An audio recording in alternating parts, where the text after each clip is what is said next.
இன்னைக்கு நம்ம பார்க்க போறது போருட்டோ 2 blue vortex manga chapter 2 J chapter 4. சரி ஓகே, ஓவரா பேசாம அப்படியே உள்ள போயிடலாம். ஓபன் பண்ணா போன சாப்டர்ல பொருட்டோ கோருக்கு தெரியாமலே ஒரு தவளை அனுப்பிச்சு டென்டன்ஸ் எங்க இருக்குன்னு கண்டுபிடிச்சிருப்பான்ல. கோருக்கு வந்து பொருட்டோ சொன்னதுமே ஞாபகம் வரும். அதாவது பொருட்டோ வந்து நீ இப்படி டென்டன்ஸ் பண்ணதால எதிர்காலத்துக்கு ரொம்ப மோசமான விளைவுகளா ஏற்பட போது சொல்லியிருப்பாங்க.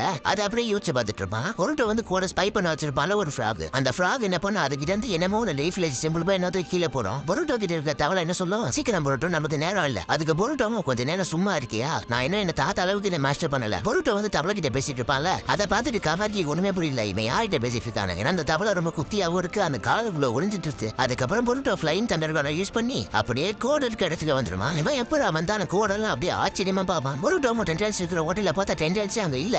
பொருட்டோ அந்த தவளை கிட்ட எங்க டென்டல்ஸ்னு கேட்பான். அந்த தவளை வந்து இது எப்படி நடந்துச்சு, நான் இங்க தான் பார்த்தேன், நான் உண்மையிலே சொல்றேன் அது இங்க கீழே தான் இருந்துச்சு. ஒருவேளை கோடு ஏதோ ஒன்று பண்ண டென்டல்ஸ் வேங்கி வச்சுட்டானோ. ஆனா அவனோட சிச்சுவேஷன்ல எப்படி அவன் பண்ணுவான், அதுக்கு வாய்ப்பே இல்ல. அதுவும் அவ்வளவு பெரிய விஷயத்தை கொஞ்ச நேரத்துல கொண்டு போறது ரொம்ப கஷ்டம். கோடுக்கு ஒண்ணு புரியல இங்க எப்படி ஒரு தவளை வந்துச்சுன்னு. அப்புறம் டென்டல்ஸ் வச்சதுக்கு மேல ஒரு ரூப் மாதிரி இருக்குல்ல, அதுக்கு மேல எம்மா நிப்பான். அவனை பார்த்தா ரொம்ப ரொம்ப வித்தியாசமா இருக்கு. இதுல ரீனிகன் பேர வச்சிருந்தாங்க. பொருட்டு அவனை பார்த்ததுக்கு அப்புறம் எல்லாம் முடிஞ்சிச்சு, நேரம் ரொம்ப கலந்துருச்சு. கூட அவனை பார்த்துட்டு பக்குன்னு சொல்லுவான். அதான் கோடுக்குள்ள ஒரு கிழவன் இருப்பானே, அவன் கூட மரத்துல மாறிட்டான்ல, அவன் பேரு தான் பக்கு. அதுக்கப்புறம் தெரியுது அந்த பக்கும் இவனும் ஒரே மாதிரி இருப்பானுங்க. அதான் ரீனிகன் வச்சுட்டு வித்தியாசமா இருக்கால அவன். பொருட்டவும் நீ சொன்ன பக்குங்கிற அந்த மரத்துல தானே மாட்டிட்டு தான். இவன் என்னதான் பார்க்க பக்கு மாதிரி தானே, இவன் பக்கு இல்ல. அந்த பக்கு வந்து அந்த டிவென்ட்ரியில மாட்டிட்டதால அவனை மாதிரி உருவாக்குனது தான் இந்த கிரியேச்சர். இது உருவானதுக்கு காரணம் அந்த டிவென்ட்ரி. அதாவது இந்த டிவென்ட்ரியில யாரெல்லாம் மாறிக்கிறாங்களோ, மாட்டிட்டு அவங்களோட உருவத்தை எடுத்து டென்டல்ஸ் வந்து அவங்கள மாதிரி அப்படியே டிரான்ஸ்ஃபார்ம் ஆகும். அப்ப அந்த பக்கோட கிரியேச்சர் என்ன பண்ண, பொருட்டோ அட்டாக் பண்ண வருமா, அடிச்சதுல ரெண்டு பேருமே அப்படியே தேய்ச்சிக்கிட்டே போவாங்க. அப்ப அந்த பக் கிரியேச்சர் என்ன சொல்லும், நீ இங்க இருக்காக வந்த, உன்னை நீ இங்க பலி கொடுக்க நினைக்கிறியா பொருட்டோ சுசுகி.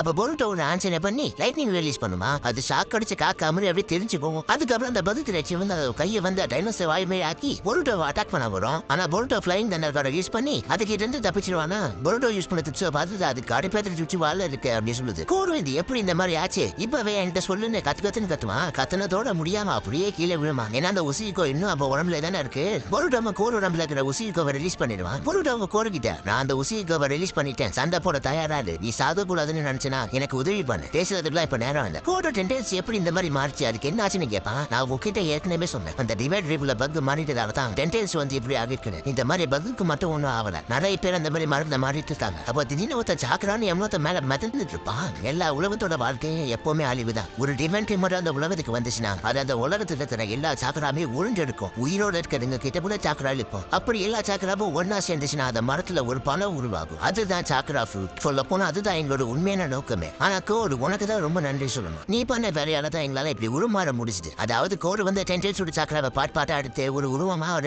அதாவது ஒரு மாஸ்டர் ரெடி பண்ணி வச்சிருப்பான்ல. அந்த மாஸ்டர் வந்து ஒருத்தவனை கடிச்சு அதை அப்படியே மரமா வளர்த்து மரத்துல எவன் மாட்டிக்கிட்டானோ அவனோட சாக்கராவை உறிஞ்சு அந்த சாக்கராவாலே உருவம் வந்ததுதான் இந்த டென்டன்ஸ். அப்படின்னா என்ன அர்த்தம், இவன் ஒரு ரணிகன் இருக்கு, அப்ப இவனும் ஒரு டென்டன்ஸ் தான். அப்ப திடீர்னு ஒரு லேடி வந்து உன்னை பார்த்தா ரொம்ப பாவமா இருக்கு கோடு, உன்னால உன்னோட விதிக்கிட்ட இருந்து தப்பிக்கவே முடியல, ஒரு ஜோக்கர் மாதிரி நீ எப்பவுமே யாருக்காவது யூஸ் ஆகிக்கிட்டே இருக்க, அடுத்தவங்களும் உன்னை யூஸ் பண்ணிட்டே தான் இருக்காங்க, உன்னை பார்த்தா எனக்கு ரொம்ப சிரிப்பா வருது. இந்த லேடி கிட்டே ரணிகன் இருக்கு, அப்ப இவளும் ஒரு டென்டன்ஸ் தான். அப்ப பொருட்டோ கிட்ட இருக்கிற தவளை இப்ப சிச்சுவேஷன் ரொம்ப மோசமா இருக்கு பொருட்டோ, நம்ம பின்வாங்கிடலாம், தனி ஒரு ஆளா நம்மளால இந்த பிரச்சனையை முடிச்சு வைக்க முடியாது, நம்ம ஒரு கூட்டத்தை உருவாக்கி நம்ம இதை அழிக்கலாம். அப்ப பொருட்டோட பக்கத்துல இன்னொரு டென்டன்ஸ் போவோம். பொருட்டோ அதை ஆச்சரியமா பார்ப்பான். ஆனா இந்த டென்டல் கேரக்டர் மட்டும் கொஞ்சம் வித்தியாசமா காமிச்சிருந்தாங்க. பொருட்டோ வச்சக்கன இருக்காம அந்த டென்டல்ஸே பார்ப்பான். அதுக்கப்புறம் ஆபீஸ்ல சிக்கமாரவே கவாகி காட்டுறாங்க. சிக்கமாரவும் என்னது அவன் திடீர்னு மறைஞ்சு போயிட்டானா, அப்படின்னா அவன் ஏதோ ஸ்பேஸ் நின்று கத்துக்கிட்டு இருந்திருக்கான். கவாக்கிய கோடு மறைஞ்சது திடீர்னு பொருட்டோ மறைஞ்சு போயிட்டான். எனக்கு தெரிஞ்சு பொருட்டோ அந்த கோடு தோற்றலாம் போல. அப்ப கோடு லீப் வில்லேஜுக்கு வந்ததாலதான் பொருட்டோவை திரும்ப இங்க வந்திருக்கான்னு சொல்றியா. கவாக்கிய ஒருவேளை பொருட்டோம்பு கோடுக்கும் ஏதோ தொடர்பு இருக்கலாம். பொருட்டோ மறைஞ்சு போறதுக்கு முன்னாடி அவன் யார்கிட்டயோ பேசிட்டு இருந்தான். இதை உறுதியா சொல்ல முடியாது. ஆனா சென்சரி யூனிட்ல இருந்து பொருட்டோக்கு யாரோ உதவி பண்றாங்க. சிக்கமாரோ கண்டிப்பா அதுக்கு வாய்ப்பே இருக்காது. பொருட்டோ கதேஷ்டா இல்லாத இருக்காங்க,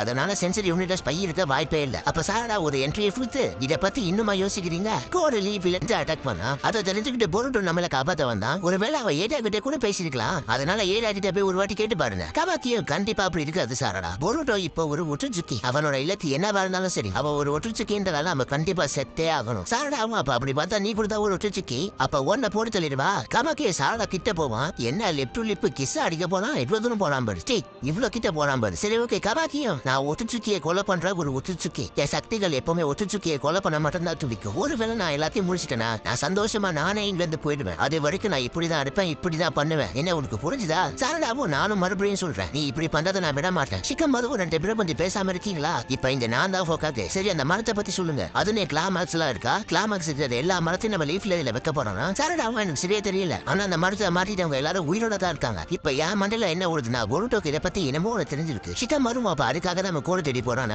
டவுட் எல்லாம் முழுப்புல கண்டிப்பா ஏதோ ஒரு விரோதம் இருக்கு. கோடு லீஃப்ல இதை தாக்கும் போது நம்மளுக்கு உதவி பண்ற விதமா பொருட்டோ இப்ப வந்து கோடு டிஃபீட் பண்ணிட்டாங்க. அதுக்கப்புறம் அந்த 4 டென்டென்ஸ் காட்டாங்க. இந்த 4 டென்டென்ஸுமே அவங்களே சிந்துன்னு சொல்றாங்க. பொருட்டோ வந்து பச்சை எடுக்காம இன்னும் அந்த ஒட்டிச்சுக்கியே அந்த டென்டென்ஸையே பார்த்துட்டு இருப்பான். இன்னைக்கு ரொம்ப திக்குது. பொருட்டோ கிட்ட இருக்கிற தவளையும் இப்ப நீ என்ன பண்ண போற பொருட்டோ? நம்மளோட திடீர் தாக்கத்தை எல்லாமே வீணாயிடுச்சு. நம்ம உடனே இந்த இடத்த விட்டு போயாகணும். அதுக்கப்புறம் திடீர்னு ஒரு கிளாமருக்கு வரையா அந்த வித்தியாசமா இருக்கும்ல, அதை பொருட்டோ கூட பச்சை கடை தான் பார்த்தோன்னே ஒரு டென்டென்ஸ் அது பட்டுன்னு அட்டாக் பண்ண வரும். அட்டாக் பண்ண வந்து திடீர்னு சிடோரியா போறோம்.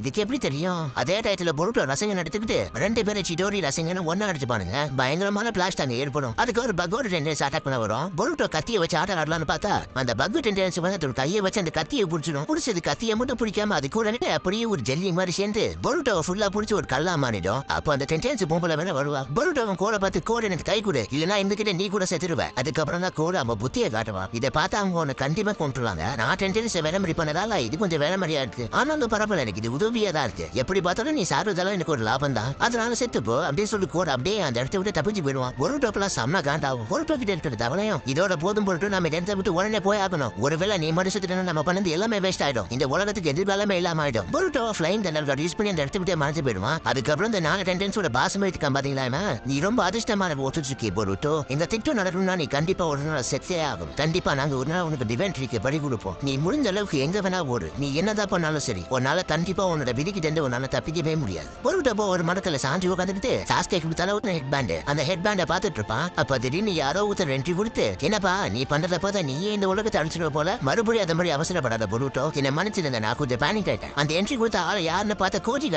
கோஜிகாஷ்னு நான் ஒன்னும் சமாதானப்படுத்த வரல. ஆனா நான் ஒண்ணு சொல்றேன், இப்படி நடக்க கண்டிப்பா நிறைய வாய்ப்பு இருக்குதான். நடந்ததை மாத்த முடியாது. என்னதான் நடந்தாலும் நம்ம கண்டிப்பா திரும்ப சண்டை போட்டே ஆகணும். பொருட்டோ அந்த மரத்தை பார்த்து என்ன மன்னிச்சிருந்தா, நீங்க இன்னும் கொஞ்ச நாள் இதுல இருந்துதான் ஆகணும்னு நினைக்கிறேன். என்ன மன்னிச்சிருந்த சாஸ்கி. அதுக்கப்புறம் பார்த்தா தான் தெரியுது நம்ம சாஸ்கி அந்த மரத்துல மாட்டிக்கிட்டு இருக்கா. என் தலைவன் என்னடா பண்ணி வச்சிருக்கீங்க? சரி ஓகே இதோட இந்த சாப்டர் 4 முடிஞ்சுது. இதுக்கப்புறம் அடுத்த சாப்டர்ல பார்ப்போம்.